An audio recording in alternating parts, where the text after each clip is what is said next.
Chairman Wingate, Here. Vice Chairman Robinson, Dr. Highlander. Here. Mrs. Hill. Here. Mrs. Jones. Here. Mrs. Lennon. Here. Mr. McClendon. Here. Mr. Smith. Here. Mrs. Sermon. Here. Mr. Taylor. Here. Superintendent Dr. Johnson. Here. We will now recess for an executive session. I'll stay out here so that I get the meeting.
call the meeting back to order, please? All right, our first item here will be election of officers. We will now take nominations for the office of chair. Mr. Chairman, Dr. Highlander. I would like to nominate Joe Wingate to another term as chairman. Second.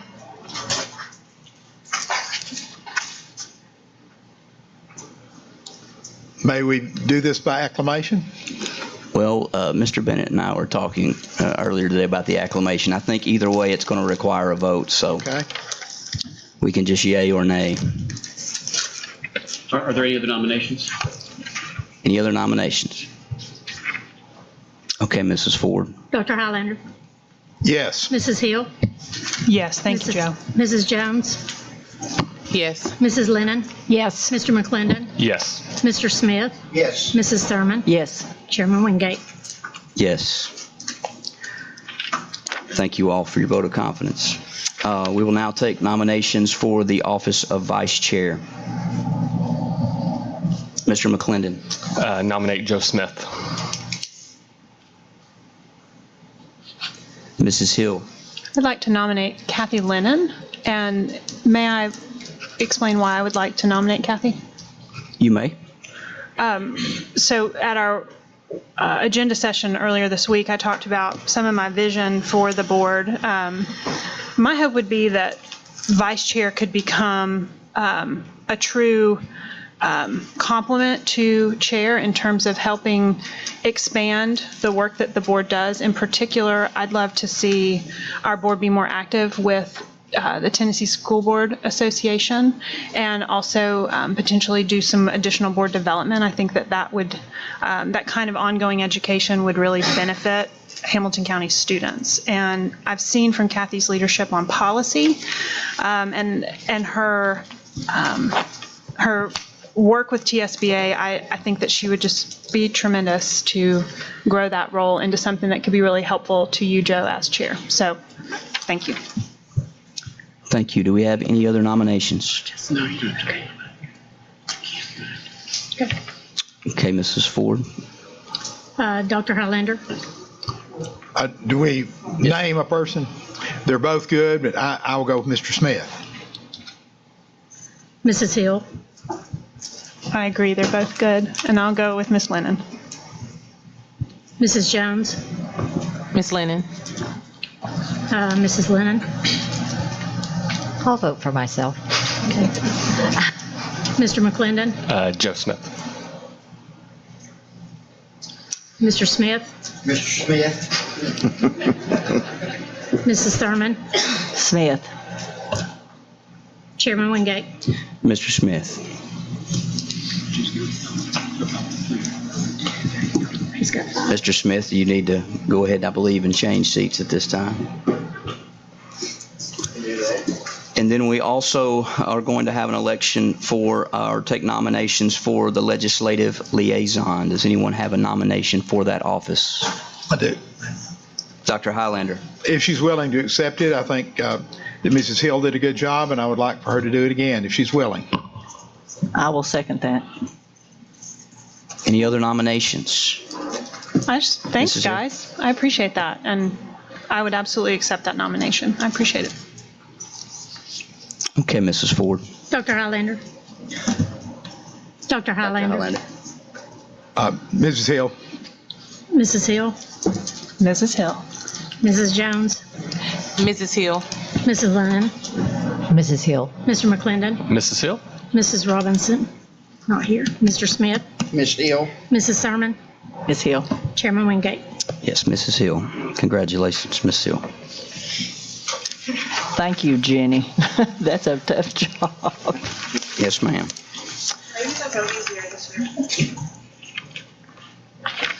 All right, before we vote to approve the agenda, I've got some amendments here.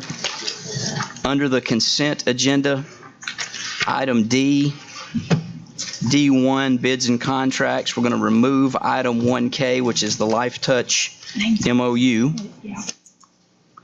Mr. Goldberg, do you need to make any comment on that at all?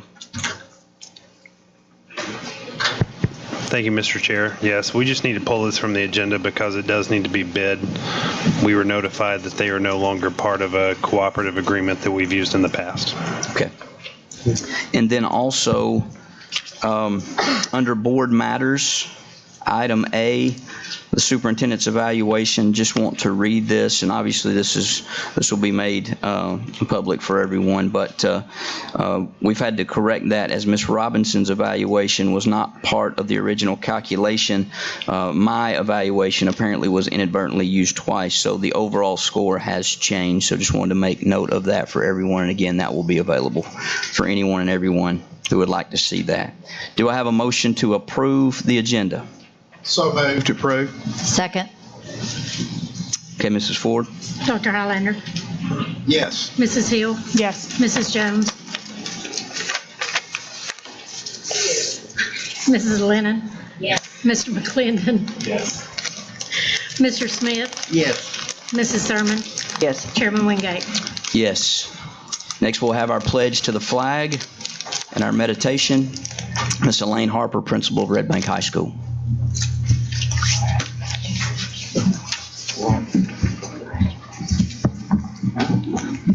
Superintendent Johnson, Chairman Wingate, members of the board, it's a pleasure to be here this evening.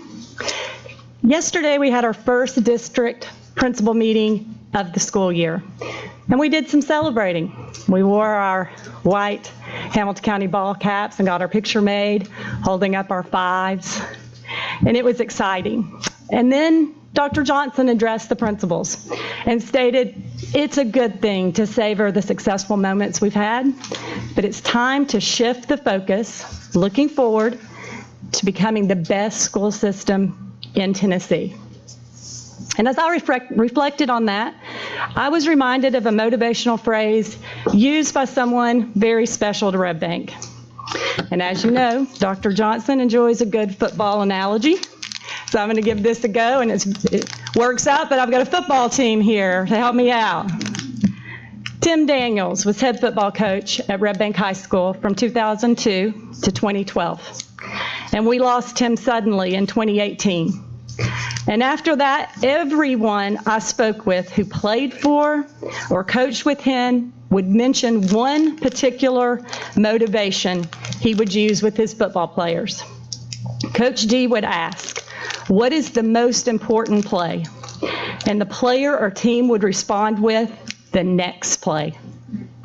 I believe the reason it resonated with his players and was remembered by them years later was they applied it to their lives beyond football. Coach Daniels taught them to focus on what they can control in that moment and not dwell on the past, or the last play, whether that was good or bad. For us, Hamilton County Schools, those 5 behind me, they're sweet, but they are in the record book. We are now ready for the next play. We will use what we have learned, take our next step, and aim for greatness. So let's give it a try. Hamilton County Schools, what is the most important play? The next play. That was awesome. Thank you. At Red Bank High School, the Pledge of Allegiance is led each morning by JROTC Cadet First Lieutenant Danilo Rodriguez, and she will do the same for us this evening.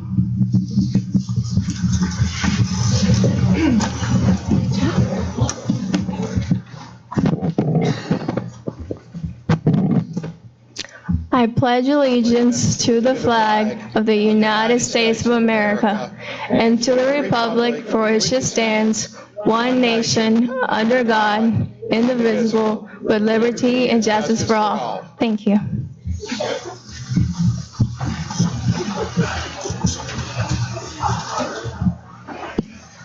Thank you. That'll bring us to our exemplars of excellence.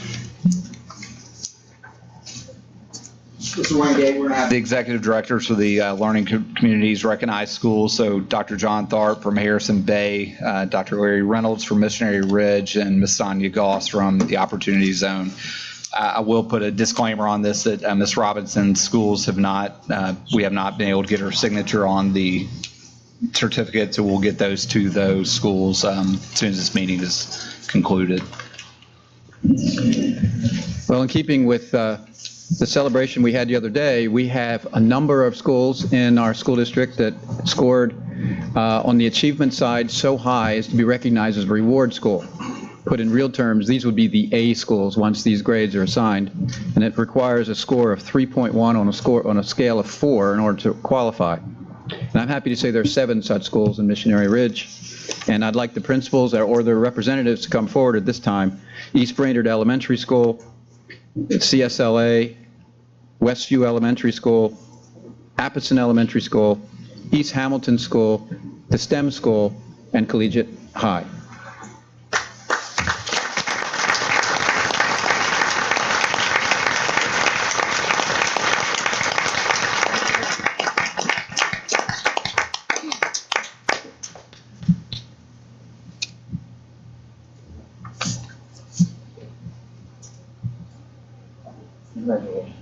Thank you.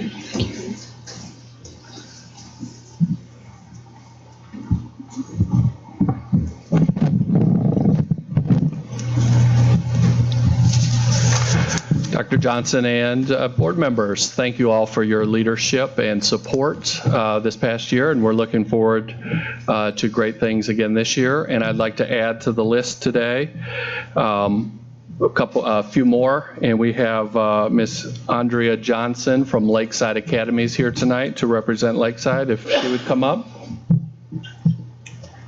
We have Valerie Brown from Bestie Shepherd Elementary. We have Karen Hollis from Ottawa Elementary School. And finally, we also have from Wallace A. Smith Elementary, Sharon Dodds.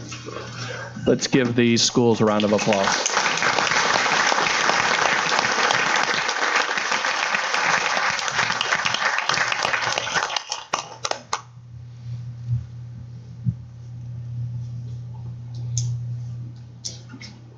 Love Miss Dodds.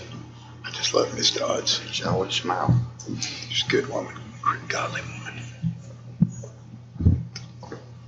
I go over there and meet with her. It's pray for the kids.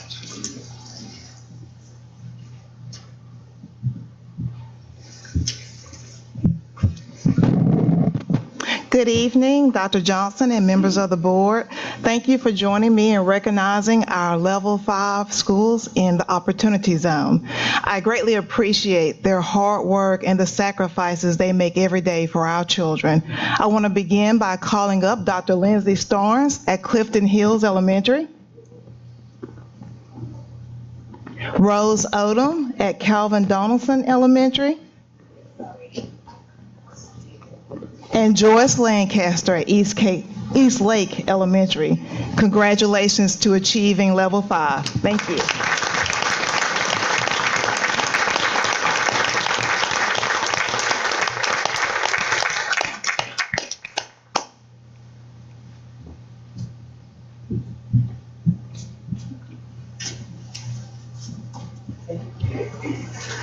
Thank you all. We greatly appreciate the work that you do. That will bring us to our delegations part of the agenda. Ms. Janetta Markell. Ms. Janet, you've done this many times. I haven't. So Okay, I'll bear wait with for me you. here. Thank you for your interest in addressing Hamilton County Board of Education. During your presentation, please address the board as a whole, not individual board members or administrators. Also, do not present complaints or concerns you have about an individual employee of the school system. If you wish to voice those complaints and concerns, you should contact the central office and ask for a meeting with the superintendent. If I believe you're criticizing an individual employee, I will interrupt you and ask you to refrain. If you continue to criticize individual employees, or if, in my opinion, your remarks are in error or becoming repetitive, I may interrupt you and ask you to sit down. Please limit your remarks to 5 minutes I will let you know when there's 1 minute left. You may begin. Thank you. Good evening, Chairman Wingate, Dr. Johnson, and board members. The $555 bonus that has been proposed is a great way to say thank you to your educators for their hard work and will help teachers get closer to the level of compensation that the 5% would have given us for this year. I hope you do vote that in tonight. Thank you for that opportunity. That doesn't mean we have stopped our plans to work towards a permanent increase for next year, and we will also be advocating for the rest of the resources needed to support our educators and students. Beginning of the year stress has set in. Fall break will be a welcome breather for all. Teacher burnout is already evidenced across our district. Research recently conducted at Yale University shows us that most people who are burned out are highly engaged in their work. Our educators are overwhelmed by what their jobs require of them without having the necessary supports. This is why Dr. Johnson presented a budget to begin to address social emotional needs to provide those supports in our buildings. The district is taking a big step in creating a very comprehensive code of acceptable behavior. The gap comes in having a comprehensive system of supporting and assisting teachers in the classroom across the district. In a recent Mind Shift article, Katrina Schwartz states something we all know. Students' behavior is a form of communication, and when it's negative, it almost always stems from an underlying cause. There are many reasons kids might be acting out, which makes it difficult for a teacher in a crowded classroom to figure out the root cause. But even if there was time and space to do so, most teachers receive very little training in behavior during their credentialing programs. On average, teacher training programs mandate 0 to 1 class on behavior and 0 to 1 course on mental health. Teacher training programs mostly assume that kids in public schools will be typical, but that assumption can handicap teachers when they get into real classrooms. Dr. Johnson and Central Office have done well to bring in several different options, such as school-wide positive behavior, comp training, restorative justice, love and logic, ACEs, and others that are research-based and helpful, but teachers are still struggling with meeting the social emotional needs. We need a sufficient number of paras and mental health professionals in the classrooms who are trained and experienced to come alongside our educators. Students are in crisis, and we are not meeting their needs, causing them to be defiant, sometimes violent, running out of classrooms, threatening teachers, throwing scissors, chairs, punching teachers, cussing teachers. Dr. Johnson sees these needs and has asked for these supports in his budget proposal. Although the sacrifice teachers made this year allowed the district to put some of these into place this year, there is more that we need to do. We need to have a strong supports in place in all schools at all levels to respond to the sometimes violent behavior that is occurring when our students are overwhelmed and they react. It is not an issue of parents need to control and train their kids. They are doing the best of their ability. It isn't teachers just need to have better classroom management. We will continue to provide comprehensive behavior management trainings for all educators in our district and include practice on de-escalating situations, building an educator's understanding of how trauma can impact student responses and behaviors, and continue giving them strategies to support students. The equity team has discussed this as I've been a part of it. I know that Dr. Johnson and his staff are engaged in seeking solutions, but we all know what the major barrier is: money. Let's continue to work together to change this for our students. Let's continue to work together to make Hamilton County the place the country is watching as we innovate and improve our practices to be the best school district in the country. Thank you.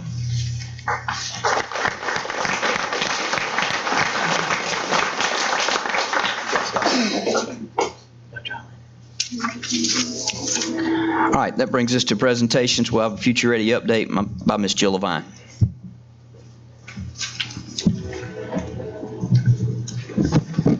Good evening. I'm here to share an update on the Office of Innovation and Choice, which was just launched in June. So lots of exciting things to share with you.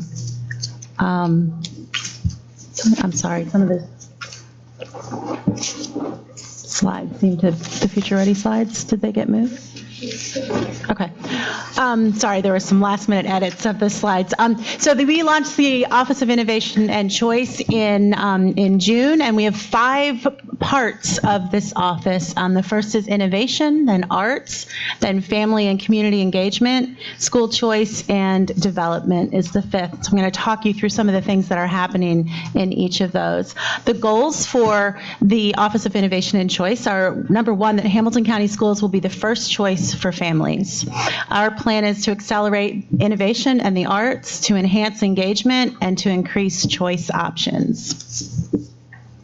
So I want you to see how this fits into the Future Ready plan. It connects both with Future Ready students and engaged community. So we'll show you some of those connections. This is just a piece from the Future Ready 2023 plan that explains the connections to the technology integration, digital literacy skills, personalization of learning, use of maker spaces, all of the things that you put into that Future Ready plan. Lots of those things are connected to what we're doing in this new office.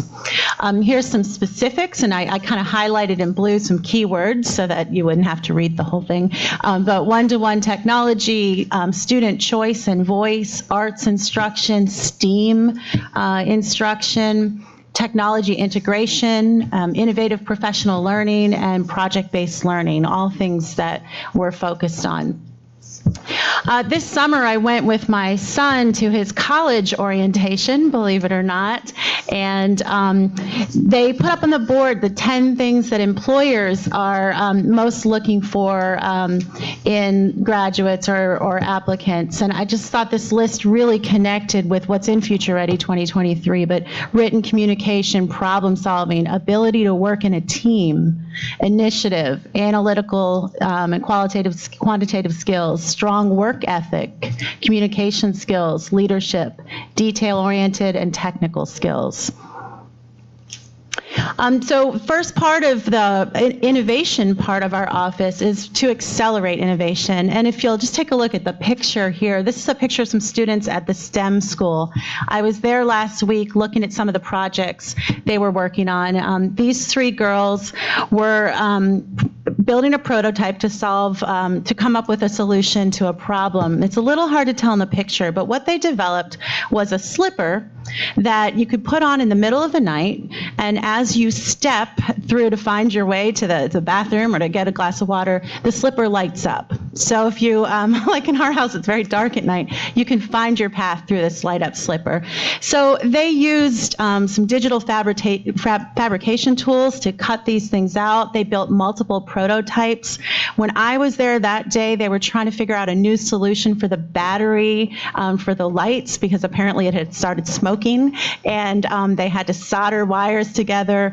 But they were doing all of these things collaboratively. They were solving problems, they were thinking critically, and they were building multiple prototypes and then failing and starting over again. And that's all part of this, 21st century learning, what we're trying to do with innovative learning. So some of the things we're working on off the bat are our innovation cohorts, which I'll tell you about in a minute. We're working with 8 schools to receive STEM designation, which is a pretty intensive process of learning and then really qualifying and being certified by the state as a STEM designated school. We're supporting the expansion of e-labs and digital fabrication, working with teachers to obtain Google certification, and also supporting the one-to-one initiative. And then, as you've noticed a couple times already, also sort of working with the district as internal district consultants to help the district to become more innovative in some of our practices. So every now and then we get a call from someone saying, hey, can you help us to think differently about something, or can you help us to solve a problem? And that's very exciting. So I want to talk about the innovation cohorts in this context. I was out at Sail Creek today, and just timely, hello Sail Creek, and what a great place. It was such a great, I love visiting out there. And one of the just really innovative things that's been happening there over the past year is the building of a tiny house. Are any of you involved in that? Any of the Okay, great. So last year, this was, I think, 25 seniors who are taking a senior applied math class. They're also at the same time enrolled in a construction class as a CTE class. And while they're learning about math, they're also building a tiny house that is actually almost done at this point. They're about to start painting it. It's been fully wired, constructed, all by students. And I always give this example of my own son who was in geometry last year, and he kept saying, why will I ever need this math? When am I ever going to use this? Well, the kids in this class know why they're learning the math, and they're applying it every day. So that's great. And pretty soon, Sale Creek will sell this tiny home and make money to build the next one. So there's just a real connection to the learning and a lot of excitement around this. But we have one of these being built in one school right now, and I don't think that's enough. And I think we can all agree to that. So the idea with the innovation cohorts is to find the most innovative practices in our district and scale them up. Our next step with Sale Creek is we're going to take a field trip of other teachers out there to see this and to experience what the kids are doing, and then to see where else we can scale that in the district. So we have a teacher leader there who's going to lead one of our innovation cohorts. So we just launched these 10 innovation cohorts. We have one on project-based learning leaders. One is on virtual reality and destination learning. Another one on girls coding clubs. So we have a few girls coding clubs. We plan to scale that up to at least 10 in schools this year.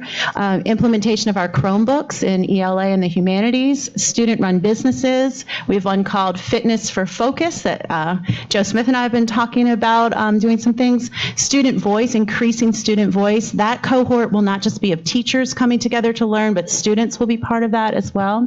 4K science, using our 4K microscopes and other high-tech experiences to enhance learning. Community-based problem solving, and then constructing math, which is the one that's built after the Sale Creek model.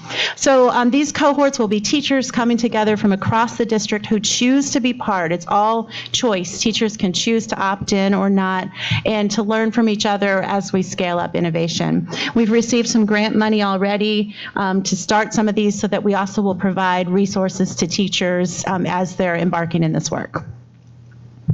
Another thing we're working on is the Chromebook initiative, the one-to-one initiative. We're running Facebook Live chats every Tuesday at 4 o'clock. If you'd like to just learn a little bit more about teaching with a Chromebook, you can go on to Facebook. I think, Tucker, you've already been on and commented on some of those. And so it's a different way for teachers to get professional development. They can, do that from home or from their classrooms. They just have to go onto Facebook and watch these videos. One of the things very exciting yesterday, wait a minute. Sorry, go back for just a second. Okay, trying to pause the video for a second, but it's not working. Okay, I'm going to tell you first, and then I'll tell you. You're about to see a map of the Fab Lab Foundation, which is out of MIT, which certifies and recognizes all of those digital fabrication labs throughout the world. So the first map that you'll see will show all of the labs that are registered all over the world. And then it's going to zoom in on Tennessee, and then it's going to zoom in on Hamilton County. So let me just let you watch this very quick video clip so you can see that. So there's the world, there's the United States, Tennessee, and there's Hamilton County. As we were going through the process of getting all of our labs, our e-labs, onto this site, this Fab Lab site, and getting identified and recognized as part of this network, we realized that we have the highest concentration of digital fabrication labs of anywhere in the world in schools. So we celebrated that yesterday, and I had to take a picture of the newspaper this morning. I walked downstairs and my husband said to me, "Top of the world." I said, "What does that mean?" We want to be best in the state. We wanted to be fastest improving. We want to be the best in the state, but we're actually leading the world right now with these digital fabrication labs, and we're a model worldwide. So I think that's an exciting thing to recognize for our district, and we're hopefully going to be adding more soon. So the next part of innovation and choice, we talked about innovation, is the arts. And as you know, we've added 14 additional visual arts teachers over the past 2 years. So now every student in elementary school at some point has access to art instruction. It's not enough. We need more, but it's a great start. And there's a lot more art happening in our halls and our schools. And sometimes when I walk into schools now and see the art created, I think that, the walls were empty like they are behind you now just a year or two ago and not filled with that color and that art. So we're doing great work there. Claire asked me to share that she has 200 passionate art form specialists in the district, so theater and dance and orchestra and just all kinds of great ways for students to grow their creativity and talent in Hamilton County schools. And then lots of district-wide performances. I believe next week will be the High School Choral Festival, and then Hamilton Sings after that. So our office will support 9 different musical events this year, collaborative across the district. The next part of our office is connected, or the rest of it is connected to engaged community. And part of our office is the outreach facilitators and all of the community engagement that's taking place. So as you know, we have 5 learning communities and then 5 outreach facilitators who are leading the community work in each of our learning communities. One thing we've really worked on this year is to start enhancing the community outreach newsletters that go out each month so that they really start to tell the story of each community and what's happening in the schools. This is just one example I really liked from Missionary Ridge because the executive director had his own little column as well. So just a way to personalize the learning communities and have people understand what's happening that's special in those communities. We also lead parent and teacher advisory councils every month in each of the learning communities. And then do a lot of sort of district-wide outreach opportunities, such as our First Day Ready campaign that we did to inform people about this first day of school and to gear up for that. That also included the Better Together Day, in which we had over 400 volunteers doing projects at 24 different schools. We hope to grow that to all of our Hamilton County schools next year and really have something that becomes traditionally something that we do district-wide. We also hosted for the second year in a row the Back to School Bash and gave away over 2,000 backpacks on that day and had lots, I think it's 3,500 attendees this year. The outreach team also is leading right now the Celebrate Excellence Month. Lots of exciting celebrations of teachers, so giveaways. We have an event at one of the big soccer, Chattanooga football, I think it's called league games, where I think we'll have 555 free tickets for teachers, or they can buy additional for 5. You're getting the 5 premier. So I believe there's a lease on a car that's going to be given away. So lots of exciting things there. The aquarium helped to kick that off with free admission for teachers to the aquarium one Saturday.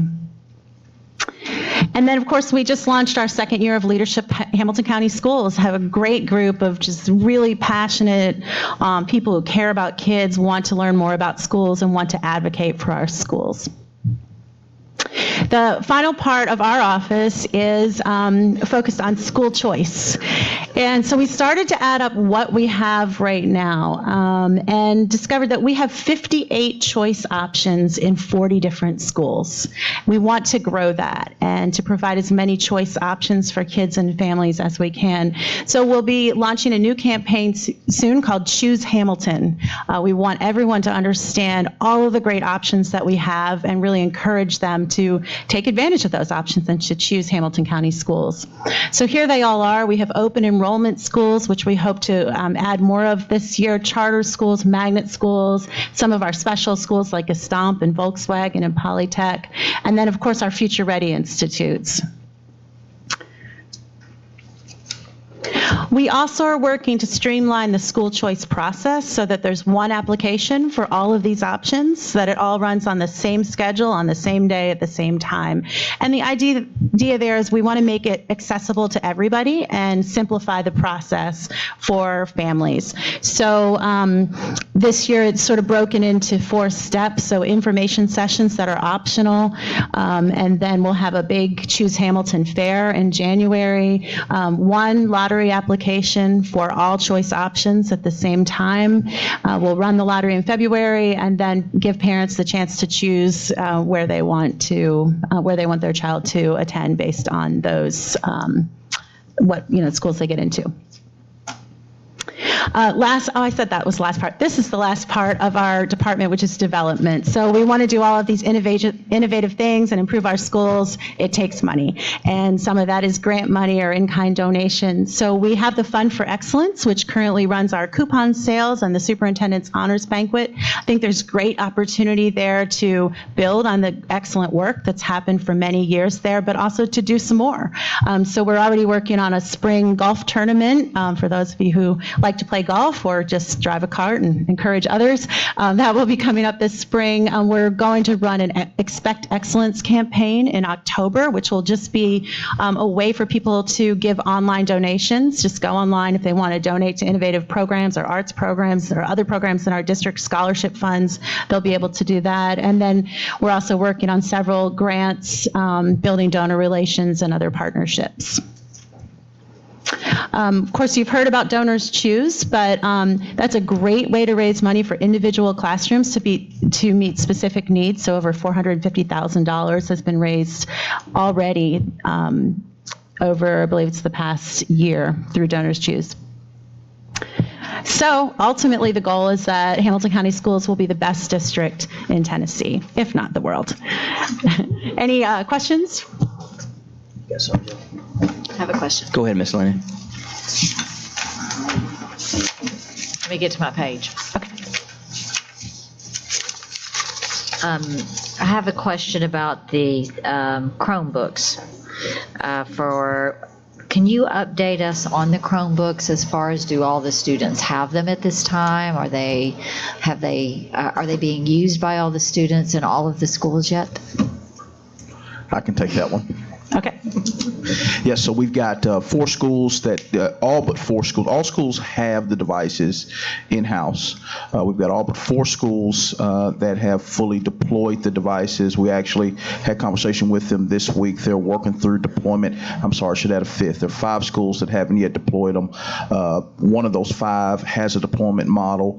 The other 4 of those 5 are working on their deployment model to have it in the hands of students as far as take home. So students have access to it in the classroom, but as far as the ability to take home. And a part of the hang up for those 5 schools has been getting parents in to really confirm that, hey, we know the responsibility of having the device, et cetera. But all the schools have them, have access, they are deployed, and it was interesting. We had student advisory on yesterday, and at the end, 2 of the young ladies from one of those 5 schools came up to me because they heard all of their other friends talking about how they enjoyed taking the device home, and said, when is our device going to be able to go home? And I said, funny you ask, we had a meeting yesterday. So they are deployed and being used. And Ben, I think I saw Ben Coulter earlier. Ben somewhere. Yeah, Ben, just kudos to Ben and our tech team. I mean, the amount of devices that are out in the field and really the bandwidth, the ability to be able to support them and the way the implementation has gone, it's really been phenomenal. So absolutely. Mrs. Thurman. Yeah, I tell you what, I'm so excited about the guys being here from Sale Creek, and we're talking about the tiny house project they have up there. It's really great. It's just warms my heart to see all the work that these guys have done up there. But I hope it's not raining when you go up there, because they still don't have a pavilion. They still have to drag that thing in and out every day. If it's pouring down rain, a lot of times they can't work when it's real cold. So Justin, I don't know where we are on the pavilion, so they can work on that thing out of the element, and they can work on that and secure it. I know we've had a problem with securing some of the things and the tools and things, so that is in the plans, and I hope that wherever Justin is, if the other teachers are going to go up there and see it, you'll see that we do need a place to work on that tiny house, but they're doing a great job even with what they have, Tobin. Good job. We were discussing that today, actually. So. Dr. Highlander. Just very briefly, Dr. Johnson, this week we celebrated IT Specialist Week, and I just want to make a comment of how wonderful our people are in their IT, and I did make a call to Mr. McNish, Mr. Coulter, and their staff, and how much we appreciate their IT work. Of course, Ms. Ford keeps Joe Smith and me out of trouble, but thank you. Yeah, absolutely. And it's funny, Ben Coulter sent me some data. There have been 40,000 devices that are deployed out in the field that our tech team supports. The numbers are absolutely phenomenal. Right now, their time to repair is about 7.6 days, and so it's which is a reduction of 13, 14 days, and a reduction over the previous year of 20 plus days. So they continue to bring that number down. They know the goal is going to be within 24 hours, but what they've been able to do with the bandwidth that they have, with the limited bandwidth they have as a team, is just absolutely phenomenal. And so definitely appreciate the work that they're doing. Mrs. Hill. Well, first, Brian, I applaud your vision for this Office of Innovation and Choice. It really just helps us build on the momentum. And the point that Jill's office is going to be working on development, I think, is critical.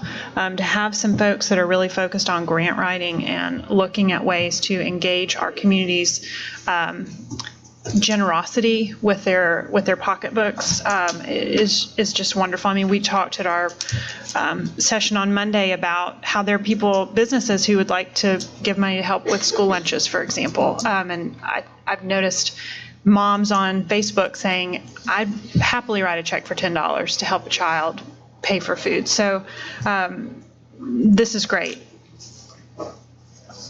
Can we talk for a minute about choice school admission process? Because this is something that people all over the county have had a lot of confusion about.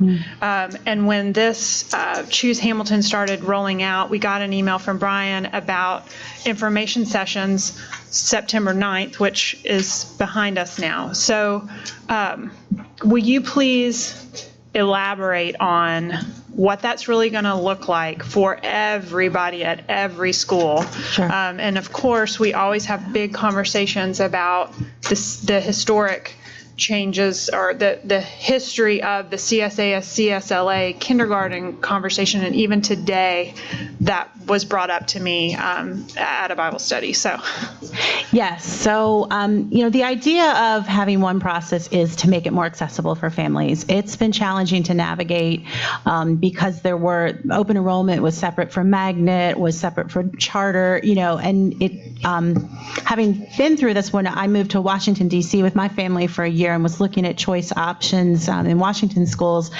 I realized myself how complicated it was and when I looked at our system, I had trouble kind of figuring it all out at first. And so we met with the principals a couple of times.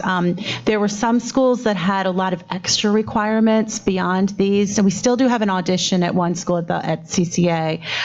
But beyond that, there were requirements to attend like a lot of sessions before you could apply and things like that. And we wanted to see if we could streamline that and just make the process more feasible for everybody. So, even, one of the things we plan to do is a lot of outreach to help people complete the application if they need help with that online. It's all run through Power School. So, some things like that as well. So every school, including our charters, are going to go through one single. Of two of the charters of the four have signed on to go through our admissions as well. So, that's remarkable.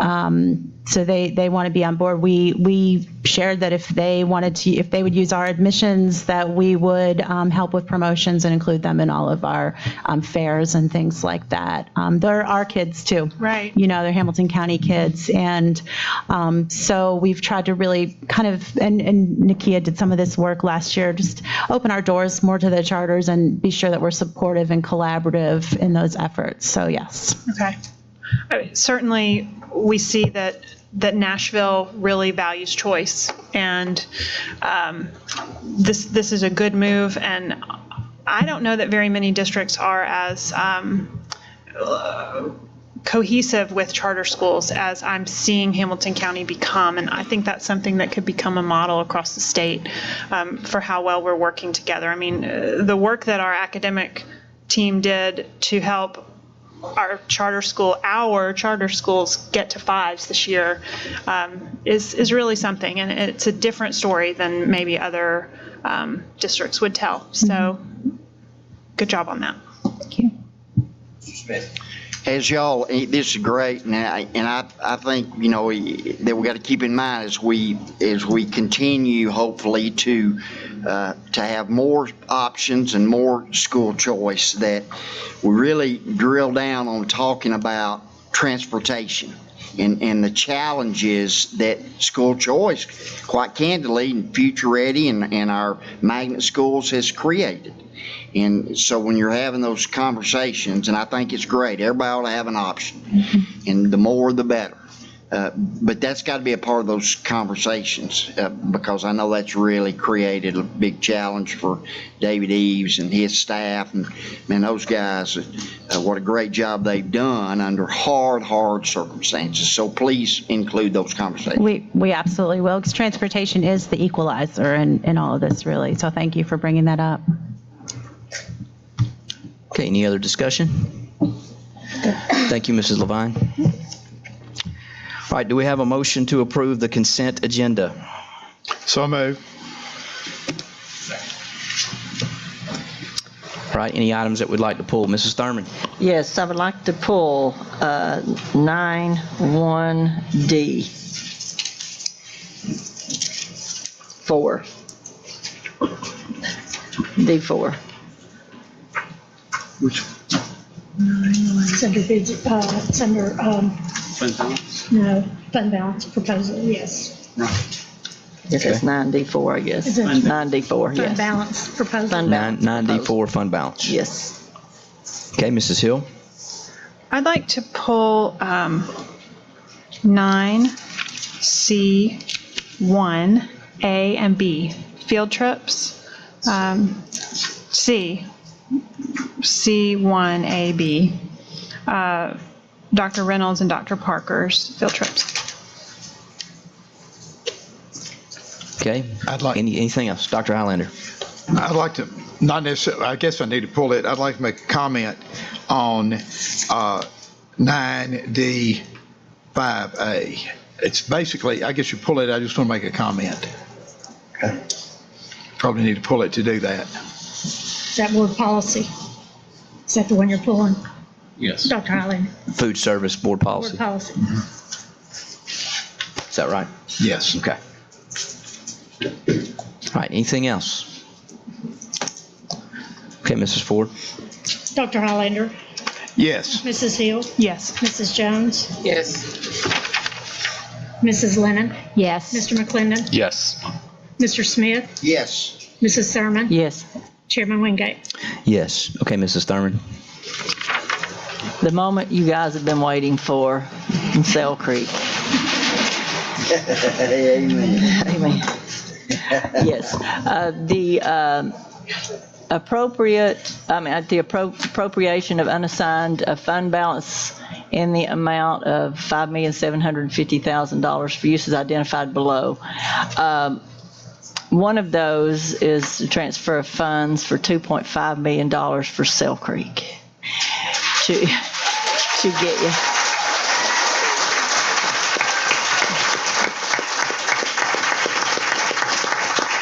Okay, I just can't tell you how excited I am. And this has been a long time coming. I think for the last 7 years you've been driving to Finley Stadium. So I can't believe it's been 7 years, but it has been. And you've been doing that every home game. And this is going to put you, it's still 3.6 miles away, but I think you'll settle for that a whole lot more than driving all the way to Finley Stadium.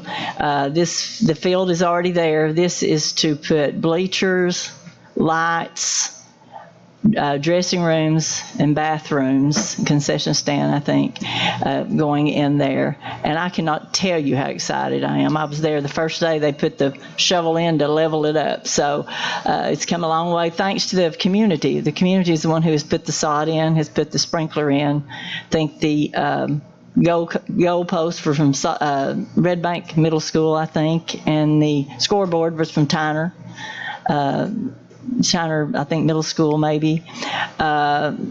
Y'all all have put like I say, put the sod in, you've put the sprinkler system in. It's all been paid for by somebody besides us. So now we're getting some skin in the game. And I hope it's going to be really, really very nice for you guys. And if you see anything going on up there that doesn't need to, you just need to call me. Tobin knows my number. And I know his too. So, just, I am just so excited. And I just know that this is one of the biggest inequities in Hamilton County. And I'm glad we're getting ready to fix this tonight, hopefully. And I'm just really excited for you guys. And I saw one big old guy here. I said, if I had to line up across from him, I would just say, Coach, my ankle hurts.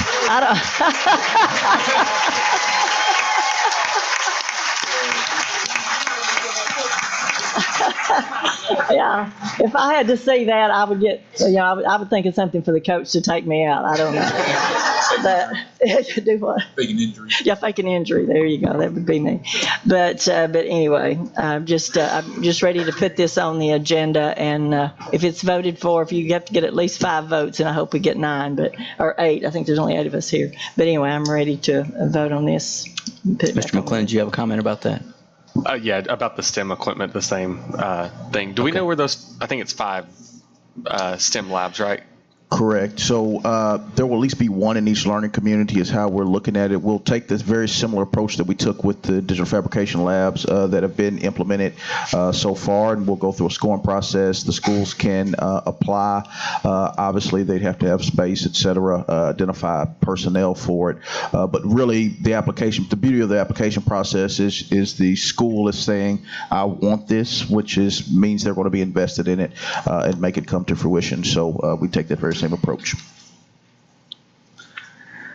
All right, we need a motion to approve. I'd like to make a motion to approve. Second. Okay, Mrs. Ford. Dr. Highlander? Yes. Mrs. Hill? Yes. Mrs. Jones? Yes. Mrs. Lennon? Yes. Mr. McClendon? Yes. Mr. Smith? Yes. Mrs. Sermon? Absolutely, yes. Chairman Wingate? Yes. Okay.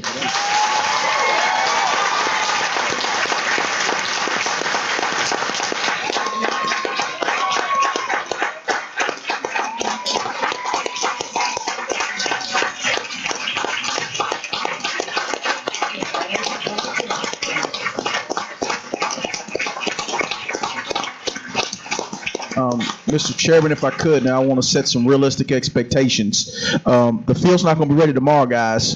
All right. But Justin Whitt and his team will get going. So congratulations. Yes, congratulations to you. Okay, Mrs. Hill. Thanks. So I wanted to pull these 2 field trip things because we are in Washington, D.C. approval season.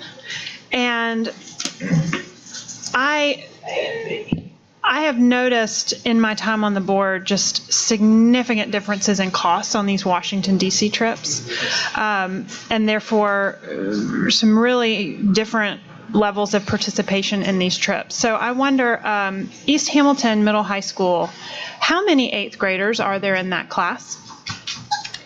It's going to make me lie to you. Well, you can give me a general number. I couldn't find it today. Give me a second. Probably 300. So can I speak to it as I'm looking it up? The East Hamilton trip, one of the reasons that it's approved is it's during fall break. And so it's a voluntary trip that is not during the school day. Mm-hmm. Yeah, I noticed it was during fall break. There are 55 students estimated to I'd say attend there's that trip. 100, I would guess 180 to 200 kids, but if you give me Okay. a couple seconds, I can tell you. So 55 students are estimated to attend that trip, and the cost for that trip, which runs from Saturday through Wednesday, but you've got 10 hours of drive time on either side of that. So you've got 3 days in DC, is $1,249 per student. Then Soddy Daisy Middle School is going to be taking 127 students estimated Thursday or Tuesday through Saturday. Again, that's 3 days in DC, Wednesday, Thursday, Friday. And their fee is going to be $900. When I went back through the other agendas from months past, there's just a significant range of costs here. CSLA is taking 48 students, and their trip is going to cost between $610 to $665. So what I'm getting at really is going to Washington, D.C. is a tremendous opportunity for any student in Hamilton County. And my hope would be that by the time we get through Future Ready 2023, that in 2023, that we have gotten this from high-hanging fruit down to low-hanging fruit, and that this becomes something that we as a district look at. Because if we've got 180 to 200 eighth graders that attend East Hamilton Middle High School, and 25% of them get to go to Washington, D.C. with their class, I think that is too low of a number.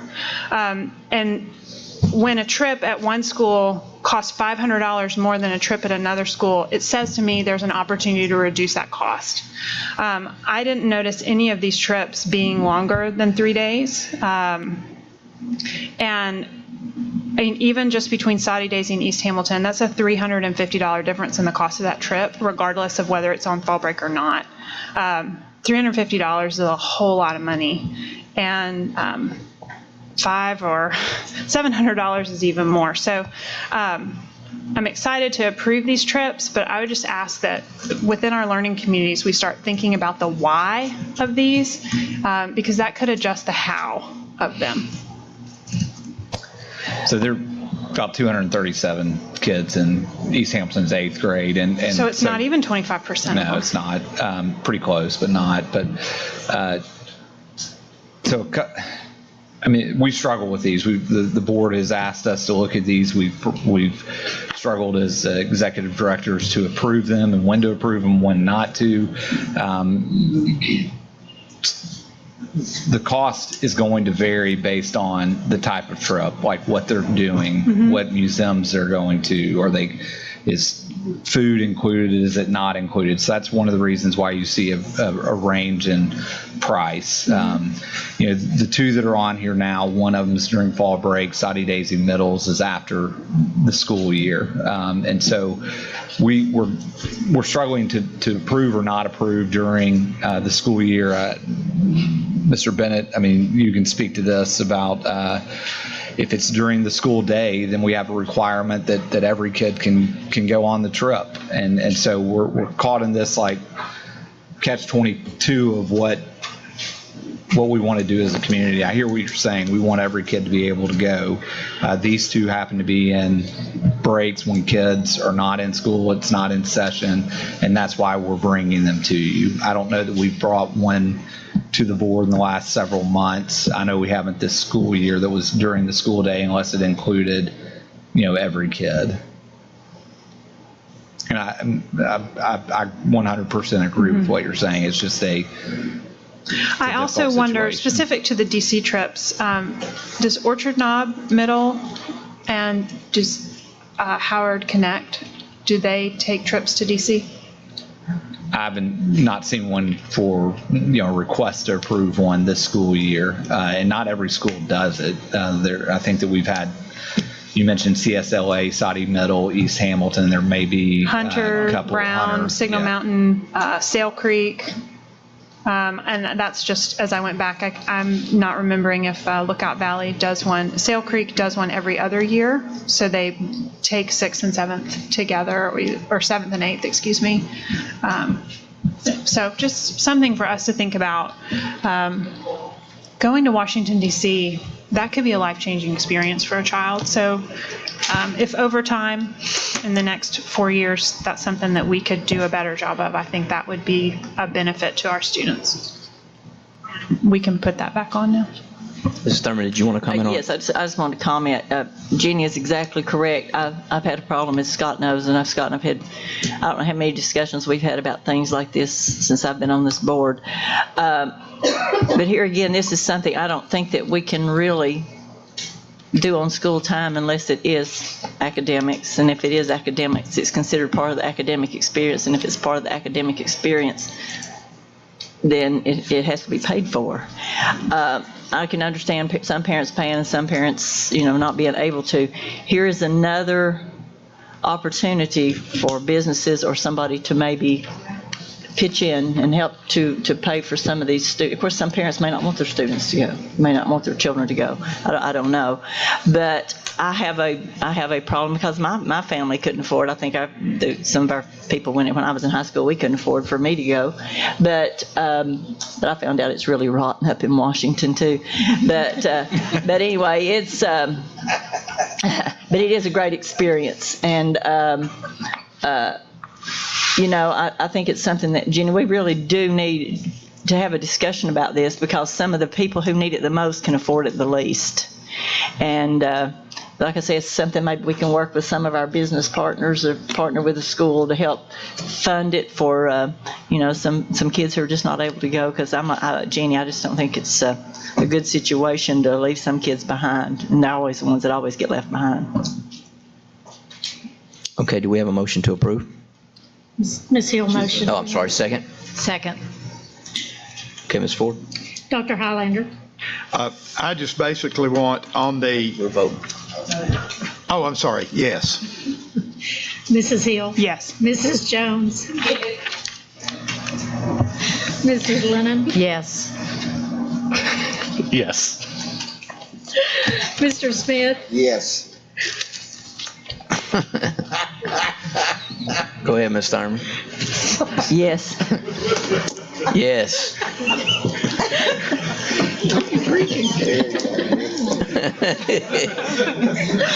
Hi, Dr. Highlander. Now are we here tonight? We are. Sorry. Thanks for the entertainment. Okay, you're more than welcome. I want to commend this group for the food, for the change in the food, helping the young people have something to eat. I mean, through the years, my 47 years in schools, I've paid for a lot of kids' meals and out of my pocket, and I've been glad to do it. But a young person cannot learn well if they can't eat. And maybe they forgot their lunch money one day. Perhaps parents were able and willing, and they just ran out and didn't get it. And that child doesn't need to go without lunch that day. Or perhaps they're laid off, the parents laid off or whatever. And I just want to commend our administration for looking at the policy change where young people get an opportunity to eat. And I think it's very important that they do. We spend money on a lot of things that are less important than children eating, and I appreciate it very much. Thank you. I'm glad to supply a little entertainment. We have I'm just so glad to get this cleared up as well. I got from Tammy Baxter. Everybody here knows Tammy. Tammy told me that there was a time when she had forgotten to put money in her child's account. We all know she is a very responsible parent because she's here at almost every meeting. I think tonight she's missed. She's out of town. But it does happen even to very, very responsible parents, and especially no child should get their food thrown in the garbage, nor should they get it taken off their tray in front of their peers to embarrass them. I hope that never happens again. Do we have a motion? So moved. Second. Dr. Highlander. Yes. Mrs. Hill. Yes. Mrs. Jones. Yes. Mrs. Lennon. Yes. Mr. McClendon. Yes. Mr. Smith. Yes. Mrs. Thurman. Yes. Chairman Wingate. Yes. So that brings us to our administrative business matters. Mr. Fogelman, do you want to address this request?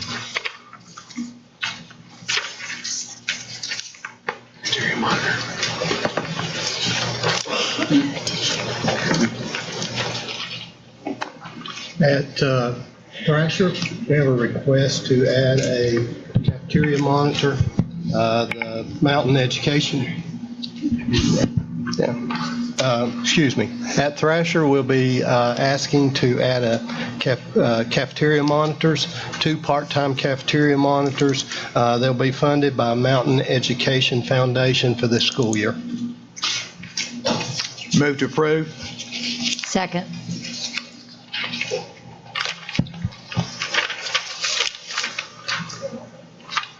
Dr. Highlander. Yes. Mrs. Hill. Yes. Mrs. Jones. Yes. Mrs. Lennon. Yes. Mr. McClendon. Yes. Mrs. Robinson. Mr. Smith. Yes.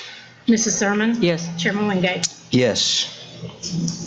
Okay, under board matters, as previously mentioned, superintendent's evaluation. Superintendent was evaluated by individual board members, and a composite score has been compiled and is available, but we now have an opportunity for discussion about that matter if you so choose. Anyone have any comment on that?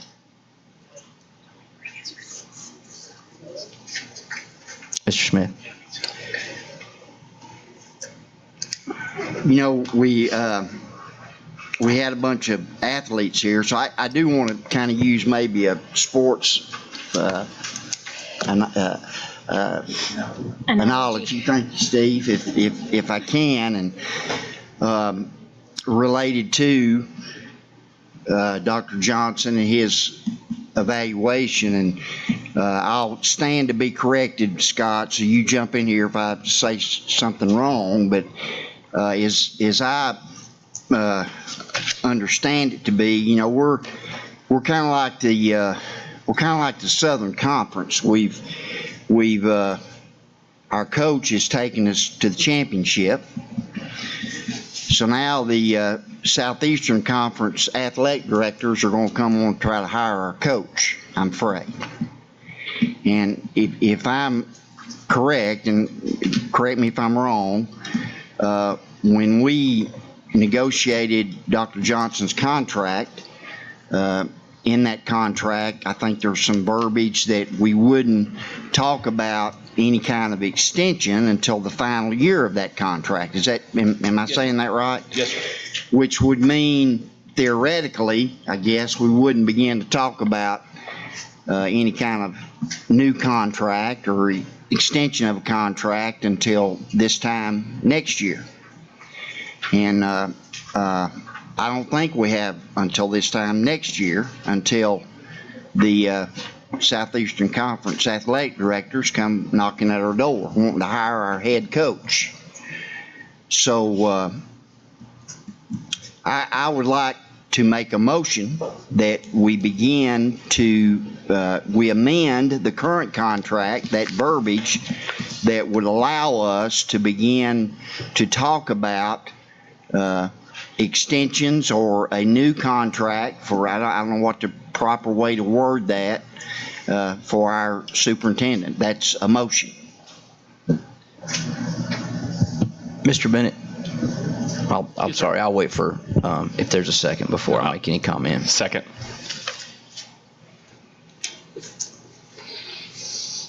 Yes, sir. Okay, so help me understand, as far as the language of the contract, the specific language was about renewal of a contract within a year, is that right? Yes, sir. Not necessarily about discussion of, in other words, the consummation of a new contract as opposed to discussion. Is that distinction fair, or does that make sense? It makes sense. If you give me a minute, I'll pull up the contract. But my recollection is that you would not explore an extension until you were 12 months out. That's my recollection.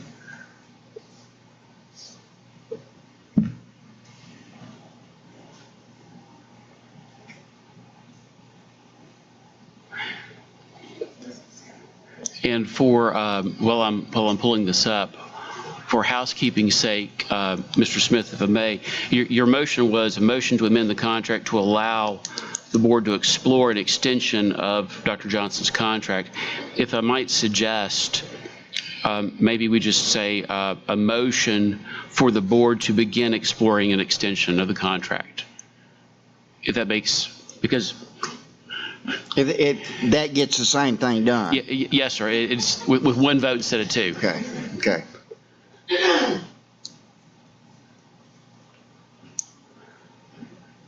I'm working on it, I promise.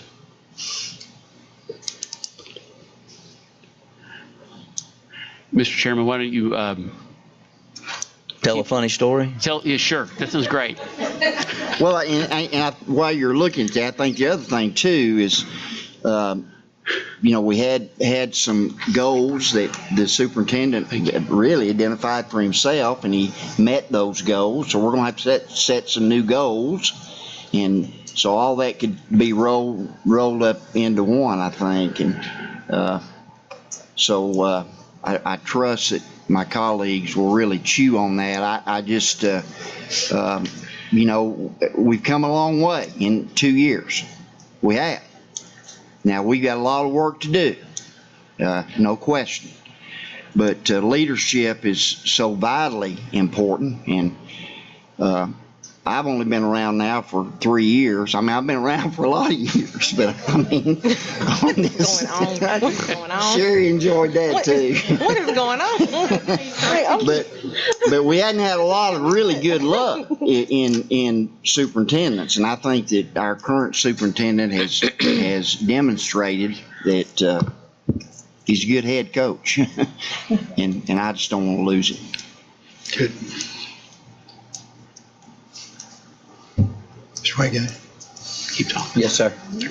Chris is ahead of me. I'm sorry. Go ahead, Ms. Jones. I was still waiting on Mr. Bennett. I don't really have a comment about the evaluation because I think our evaluations speak for themselves and what we've shown for that. But I do want to tell Dr. Johnson and make it go on public record that he has done an amazing job in a very I'm born and raised in Chattanooga, so I know we're not the most pleasant set of people to come into and work. I mean, I'm just being honest. And to make the changes that you have made and to set the precedents that you have set in our district. And so I applaud you for your hard work and your effort and how you extend yourself to not only the schools here in Hamilton County, but to our community.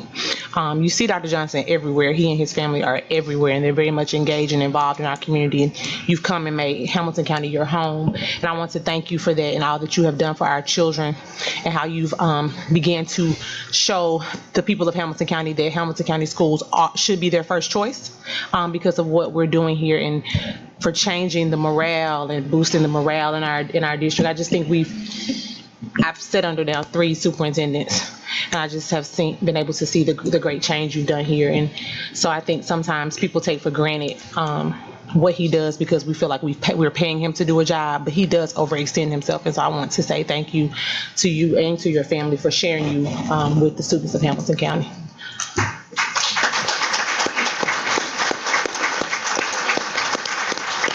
Dr. Highlander. I too, like everyone else, realizes that Dr. Johnson's made some great strides, and we appreciate it very much. I think before we actually make a move on this, we need to have a workshop and discuss it in some detail.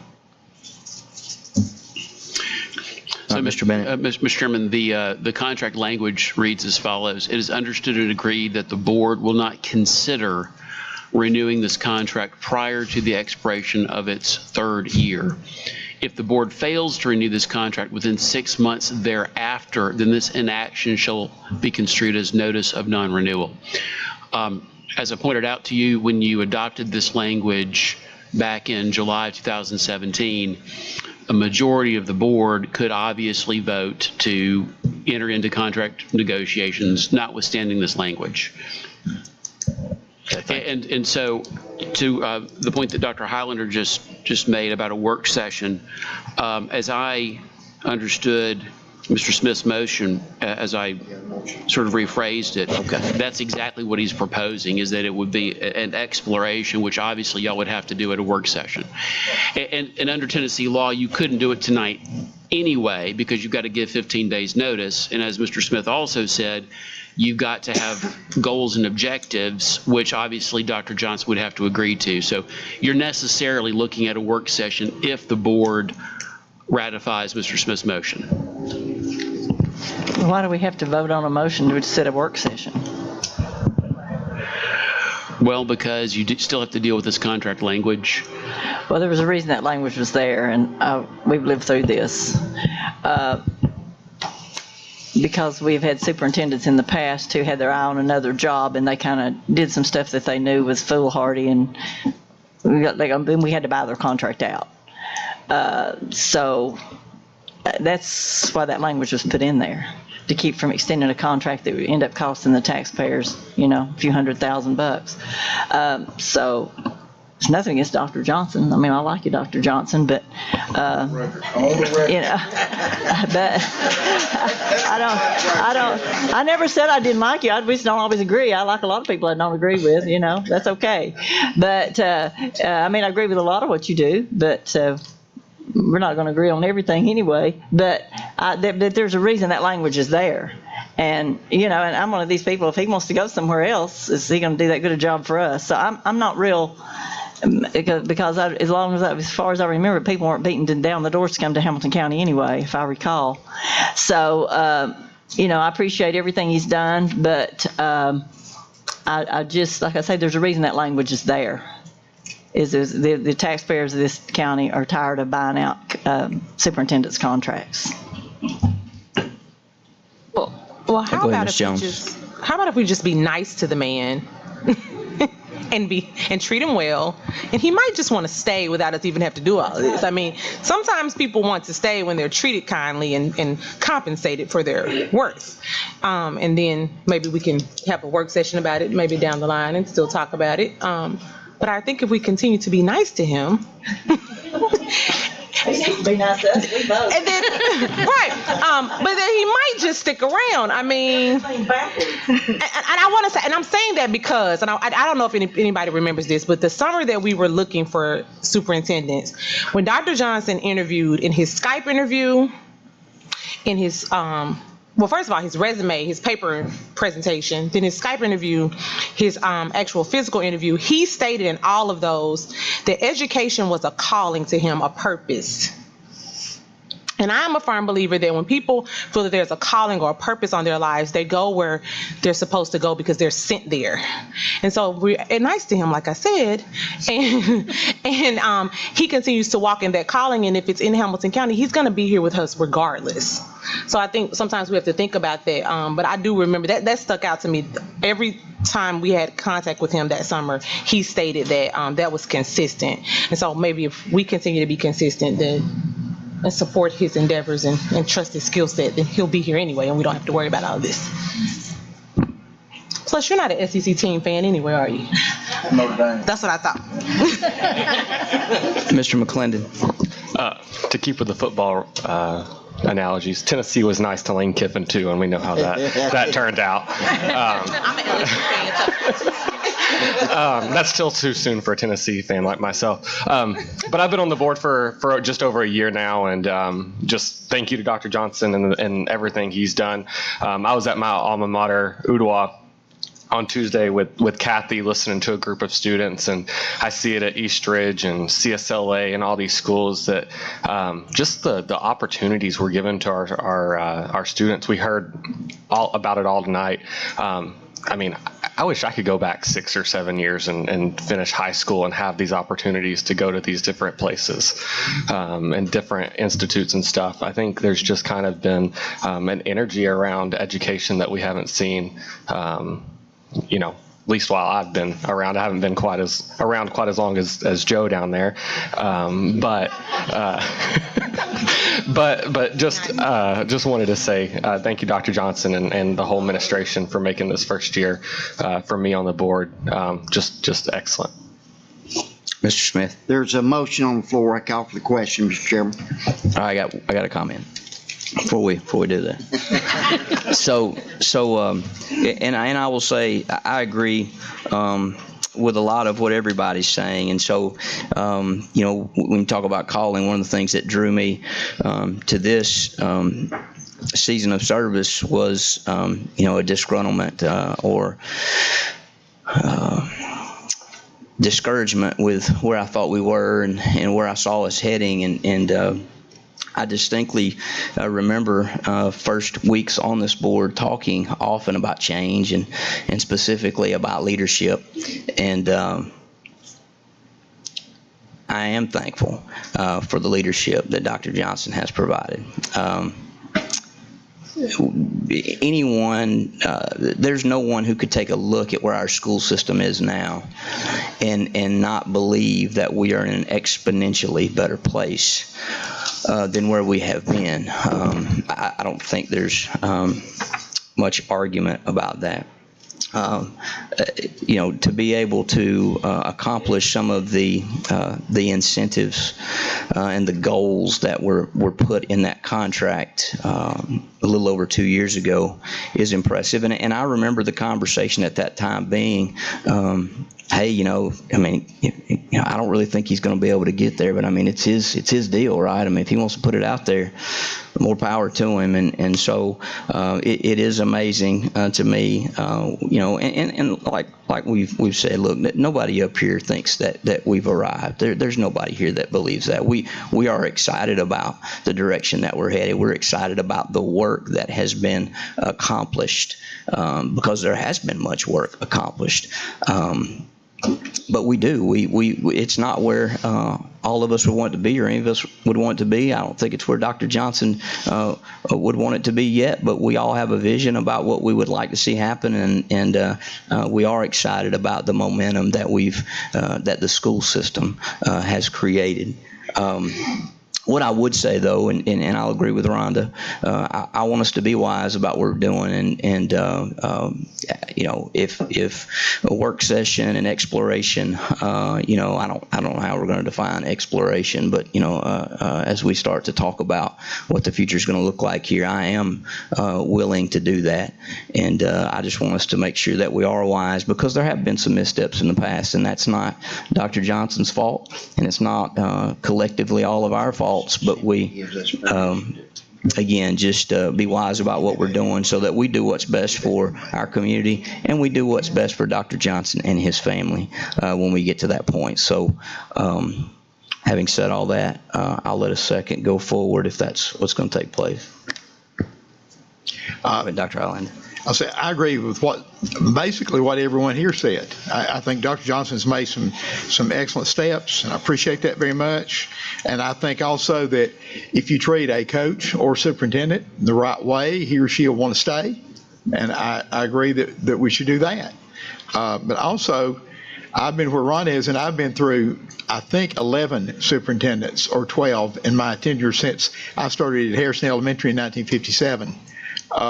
And we have things have gone really well for a while, and then we bought people out repeatedly. And I do not anticipate that with Dr. Johnson. I do not anticipate that. I'll just say that. But a burnt child is afraid of fire. And I think that's kind of what Rhonda's saying, wasn't it, Rhonda? And that we want to be careful and cautious. And the reason the board put that in was to be sure to err on the side of caution. And that is absolutely no disrespect for him, absolutely none. And I appreciate all the positive things that he's done. I'm just a little concerned that, we made something and that we make a major change in it. But, however, I'm willing to discuss it if the group wants to. If I could just say one thing, Board. First of all, I am humbled to have the opportunity to serve as superintendent of the school district. I believe when I sat on the other side, I made no promises as to what we'd be able to accomplish. I just said we commit to the work, and we work very hard and do our absolute very best. I appreciate the last 20 minutes of dialogue about me.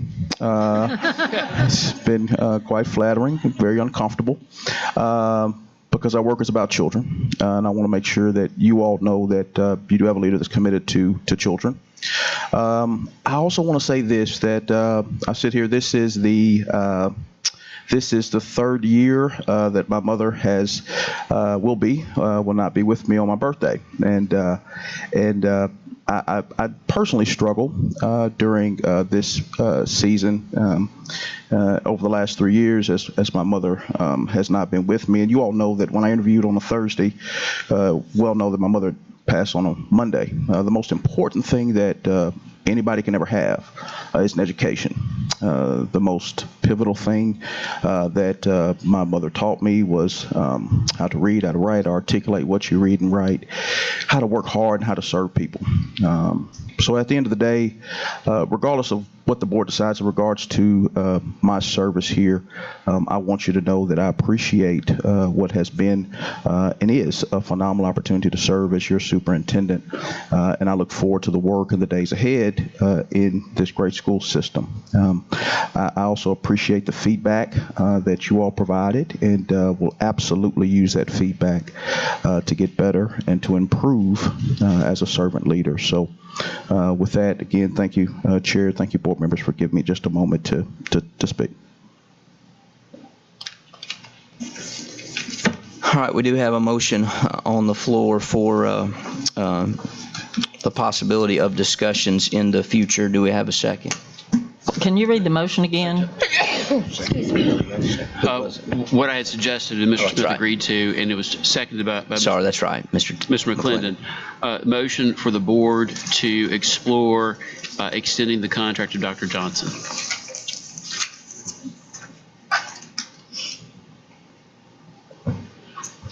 Dr. Highlander. No. Mrs. Hill. Sure, yes. Mrs. Jones.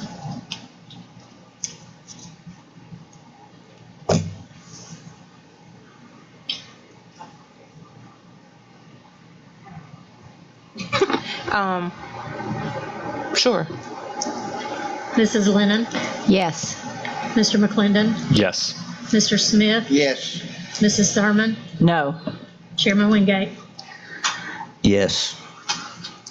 6-2. Motion carries. All right. So that brings us to events and announcements. We have Fun for Teachers Showcase and Celebration, September 26th at 5:30. We have fall break coming up October the 7th. End of first quarter is October the 4th, and our next board meeting next month will be October the 17th. Do we have any other announcements? Dr. Highlander. Dr. Johnson, you may help me on this if you would, sir. I would like to commend, and I'm sure the rest of the board will follow me in commending Lookout Valley High School, CSAS, CCA for 100% graduation. Signal Mountain, I believe. Am I correct? Were there any others in those four? It was just three. Pardon me? It was just three. Three, just the three. Lookout Valley, CSAS, and CCA. And please, people, give these three high schools had 100% graduation attendance. Thank you very much. Mrs. Lennon? Because I think there's somebody in back there that is our videographer, Chad, that has a birthday today. His big 29. He's back there. If everybody could say happy birthday, we can wave to him. Say happy birthday to Chad. Happy birthday, Chad. No, like he's back here, so like just do it. Yeah. He's behind the wall. Mrs. Jones, did you have something? Okay. All right, any other announcements? I think we're adjourned. I heard about that. Air jokes.